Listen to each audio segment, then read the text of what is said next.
now with this month's Read with Jenna book club author Safiya Sinclair, who has written a memoir. It's called How to Say Babylon. Well, it's an incredible book, and we're going to chat with Safiya in a moment. But first, let's take a look inside her story.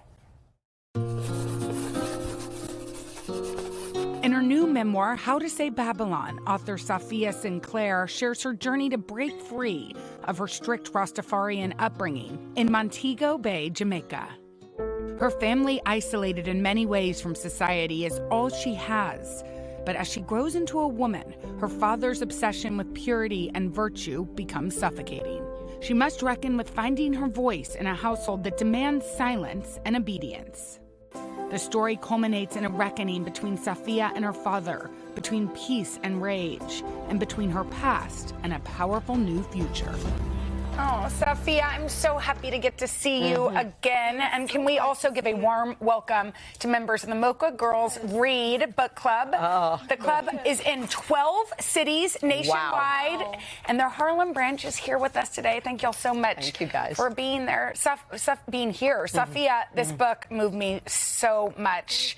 We got to meet like a year ago. Yes. And then I got to see you again when it was published. And one of the best parts of that day was you brought your mom. Mom was there. And this is your story, but inherently it's also a story of a mother's devotion to her children. Absolutely. You know, my mother, and I was so glad that she could be here and see it all come to fruition, but she was the first person who, you know, gave me and my siblings, like, our love of literature, our love of language. I couldn't have written this book without her. And in large part, the book is a tribute to her and her storytelling tradition that she gave to me. The concept is so interesting, and I think a lot of people who are reading the back jacket saying, Rastafarian, that's a Bob Marley thing. That's a beautiful thing.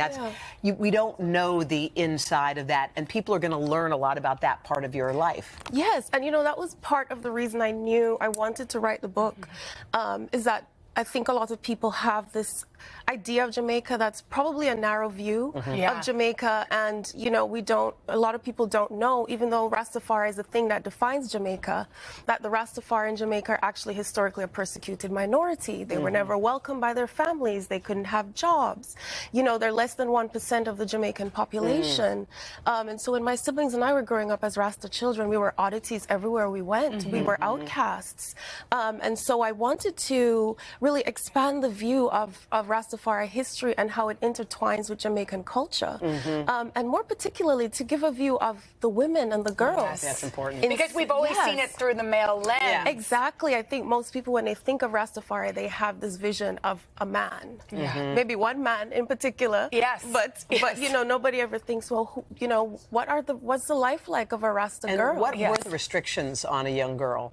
You know, a lot of the restrictions were about what we could wear. We had to cover our arms and our knees. We couldn't wear pants or shorts. We could only wear skirts and dresses. You could wear no makeup, no earrings, anything that was seen as... And your mom fought for your education, but education isn't widely, like, it wasn't something that all Rasta girls got, right? I think it differs household to household. In my household, education was always important. A lot of Jamaicans see education anyway as the way to sort of lift yourself out of, you know, the confines of whatever life you were fated to have. And so in Jamaica, education is a big thing. Okay, wait, we have some questions from our book club. The first question is from Sharnice. Hi, Sharnice. Hi, good morning. So I remember reading Educated by Tara Westover, and I saw a lot of parallels in both of your stories. And I was just curious if, did you receive any pushback from your family members with writing your story, with telling your story? I remember with Tara Westover, there were statements made that, oh, she didn't remember it the way it happened, it wasn't really that bad, et cetera, et cetera. You know, I have been really lucky in that my family has been very supportive. You know, you're seeing their photos here on the show, and I asked their permission because their photos have been everywhere. I think they're also used to me, because I'm the writer of the family, that they're used to me kind of writing about them.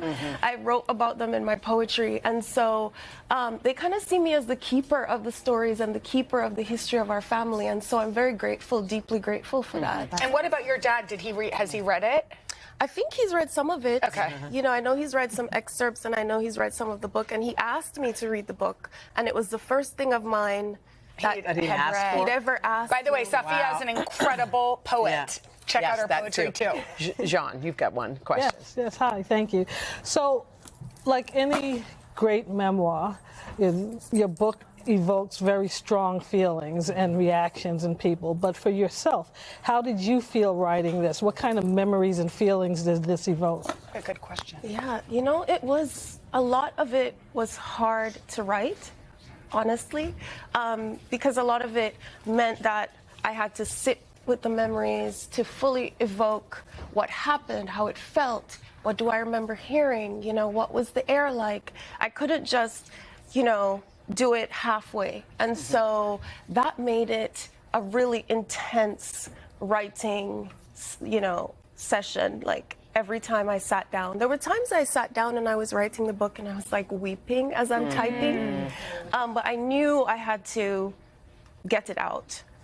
You know, I had to go through that in the writing, I felt like the writing itself was an act of catharsis, that the writing itself could alchemize everything that had happened to me and hopefully change it for the better, make it something beautiful. That is beautiful. Safiya, Alyssa, sorry we can't get to your question. You can ask her in person right after, Yes, okay? yes. Thank you all for being here. And Thank Safiya, this book is incredible. Thank you. Thank you so much. To check out, if y'all haven't read it, I don't know what you're waiting for, How to Say Babylon, you can go to today.com/read with Jenna or get it where you get your books. All right.